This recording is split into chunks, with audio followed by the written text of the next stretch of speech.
বিনা টিকিটে ট্রেনে উঠলেও হবে না শাস্তি, হবে না অন্য কোনো সমস্যা। 99% মানুষই জানেন না ভারতীয় রেলের এই নতুন নিয়ম। শুধু এই নিয়ম জানলেই কেল্লা ফতে। বিনা টিকিটে ট্রেনে উঠলেও মকুব হবে শাস্তি। টিকিট ছাড়া ট্রেনে উঠতে চাইলে এখনই জানুন ভারতীয় রেলের এই নিয়ম। ভারতীয় রেল মানেই আমাদের প্রত্যেক দেশবাসীর কাছে অত্যন্ত গর্বের সম্পদ। প্রতিদিন দেশের এ প্রান্ত থেকে ও প্রান্তে ছুটে চলেছে অসংখ্য যাত্রীবাহী এবং পণ্যবাহী রেল। ভারতীয় রেলকে বিশ্বের বৃহত্তম রেল নেটওয়ার্ক বলেও বিবেচনা করা হয়। দূরের হোক কিংবা কাছের যে কোনো সফরে যাত্রীরা চোখ বন্ধ করে ভরসা করেন ভারতীয় রেলের ওপর।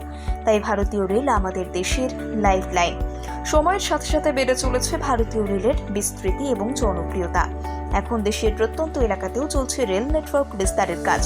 পরাধীন ভারতে রেল ব্যবস্থা চালু হওয়ার পর থেকে বর্তমান দিনের মধ্যে ঘটে গিয়েছে আমূল পরিবর্তন।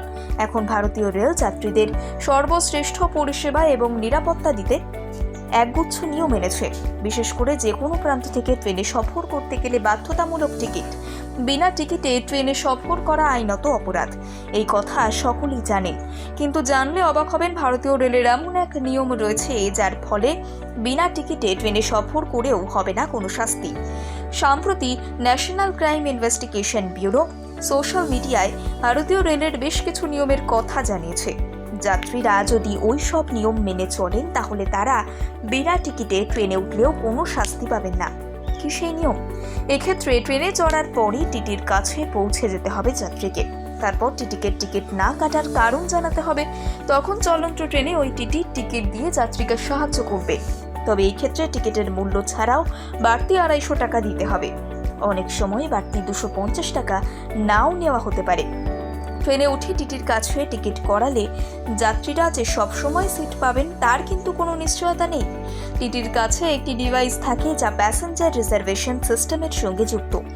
সেই সিস্টেমে কোনো সিট ফাঁকা থাকলে তা দেখে টিটি যাত্রীকে সেই সিট সহ একটি বৈধ টিকিট দিতে পারে। তাছাড়া কোনো যাত্রীর কাছে যদি ওয়েটিং লিস্টের টিকিট থাকে, টিটিকে সেই টিকিট দেখিয়ে সিট ফাঁকা হলে কনফার্ম টিকিট করিয়ে নিতে পারে। এছাড়াও রয়েছে আরও একটা সহজ উপায়, সেটি হলো ইউটিএস অ্যাপ। বহু যাত্রী এই অ্যাপের সাহায্যে শেষ মুহূর্তে লোকাল ট্রেনের টিকিট কাটতে পারে। তবে এই অ্যাপে বর্তমানে যে প্রযুক্তি রয়েছে তাতে নির্দিষ্ট দূরত্ব ছাড়া চলন্ত ট্রেনের টিকিট কাটা যায় না। বিনা টিকিটে ট্রেনে উঠলেও হবে না শাস্তি, হবে না অন্য কোনো সমস্যা। 99% মানুষই জানেন না ভারতীয় রেলের এই নতুন নিয়ম। শুধু এই নিয়ম জানলেই কেল্লা ফতে। বিনা টিকিটে ট্রেনে উঠলেও মকুব হবে শাস্তি। টিকিট ছাড়া ট্রেনে উঠতে চাইলে এখনই জানুন ভারতীয় রেলের এই নিয়ম। ভারতীয় রেল মানেই আমাদের প্রত্যেক দেশবাসীর কাছে অত্যন্ত গর্বের সম্পদ। প্রতিদিন দেশের এ প্রান্ত থেকে ও প্রান্তে ছুটে চলেছে অসংখ্য যাত্রীবাহী এবং পণ্যবাহী রেল। ভারতীয় রেলকে বিশ্বের বৃহত্তম রেল নেটওয়ার্ক বলেও বিবেচনা করা হয়। দূরের হোক কিংবা কাছের যে কোনো সফরে যাত্রীরা চোখ বন্ধ করে ভরসা করেন ভারতীয় রেলের ওপর।